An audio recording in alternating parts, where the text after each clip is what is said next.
global dominance. Okay, they of miscalculated. They But miscalculated. let's talk about the options for Pakistan, because Pakistan now, over the past 3-4 days, we've taken a tougher stand. I mean, just a couple of days back, the Pakistani Senate Foreign Relations Committee had some America experts in Pakistan all together and some senior politicians, and they issued a very unanimous sort of a statement against this thing, that Pakistan should actually discontinue its cooperation with the United States. This is precisely the point. Happens. Yeah. Now, when you face a crisis at this level, solo flights do not work. President Musharraf has been flying solo on war on terror so far. This has been his biggest mistake. Now, first thing he should do is bring nation on board, a national consensus through the parliament. The parliament should pass a bill. Parliament should decide what Pakistan should do now in terms of war on terror, in terms of relationship with the United States, whether we should be a part of war on terror or not, whether we should declare neutrality in Afghanistan, whether we should sign peace deals in Waziristan or on tribal areas. Everything has to come through the parliament now.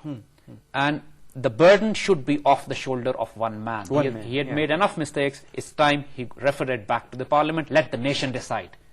And that would be, because you see, that's what the Turks did when the Americans pushed them for the war in Iraq. The Turkish parliament said no, and the Turkish military followed. And that's how it happened. This is precisely the way, develop a national consensus. And right now, you see, the biggest problem for Pakistan is that Pakistan does find itself in terms of relationship with Afghanistan also. Pakistan is not better off.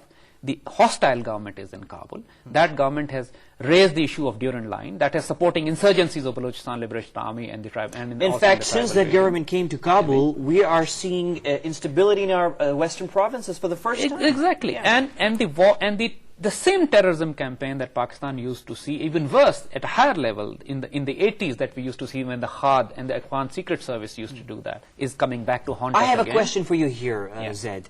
I mean, how come we are not raising this grievance with our American friends?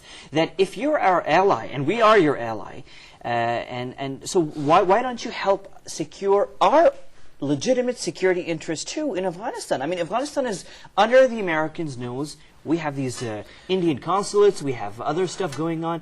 How come the Americans don't give some respect to our concerns? Ahmed, now I'm going to say certain things that I've never said before. They have never been said before. In fact, on any media, they have not been written the way they have been. Try to understand, I'm going to make it very clear now, that Muslim world right now is stuck between two fascist ideologies. They're both fascist ideologies. One ideology is coming from the Western side, that is neocon, Christian, Jewish, Hindu Zionists, which want a direct confrontation between Pakistan and the Muslim world and the West. And the second fascist ideology is within the Muslim world called Takfir wal Hijra. That's a radical, anarchic group, an ideology which believes that all Muslim countries are basically kafir states. They are non-Muslim states because they are not following the principles of Islam. So declaring war on these Muslim states is justified and legitimate. And first they should declare war on these Muslim states, and else these Muslim states should be brought onto a head-on collision with the Western world. You see, this is a complex scenario. While these two ideologies are at war with each other, they are also at war with Pakistan. That is what we are seeing these days, what is happening now. The Hindus, the Indian Zionists, do not want to confront Pakistan directly. See, we have ruled over them for 1,000 years. They suffer from a terrible inferiority complex as far as the Muslims are concerned. So they want Americans to beat up Pakistan. Remember what they did after 9/11? They were offering bases and everything to India to go and beat up Pakistan. This is their psyche. They are really enjoying this right now, that West is trying to fight Muslim world, and Indian civilization and Hindus and Hindu Zionists are really enjoying this now. So one is this prong. The Israelis are extremely disturbed at this fact. Even though Pakistan's nuclear and defense program, missile program is India specific, they feel that their Pakistani missiles can reach Israel now. And they want Americans again to beat the hell out of Pakistanis. You take out the nuclear program, the missile program, bomb them back to Stone Age, the way exactly they have done to Iraq and they have done to Afghanistan. So, on the other hand, the groups which are homeless, radical fascists, I call them. Why? Because you see, there are many resistance movement within the Muslim world, but they're not homeless resistance movement. Like Kashmiris are not homeless people, they're fighting on their home turf. Mujahideen were not homeless people, they're fighting on their home turf. Taliban are not homeless people. Similarly, Palestinians are not homeless people. Yeah.